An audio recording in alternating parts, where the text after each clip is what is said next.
اگر اللہ ہر چیز پر قادر ہے تو کٹا ہوا ہاتھ یا خراب عضو دوبارہ کیوں نہیں اگتا؟ یہ ایک ایسا سوال ہے جو اکثر ذہنوں میں آتا ہے۔ قدیم اور جدید علماء اس سوال کا کیا جواب دیتے ہیں؟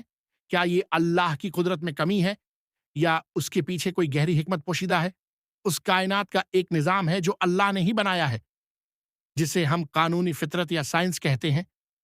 چیزیں انہی قوانین کے تحت کام کرتی ہیں، لیکن کیا اللہ ان قوانین کا پابند ہے؟ بالکل نہیں۔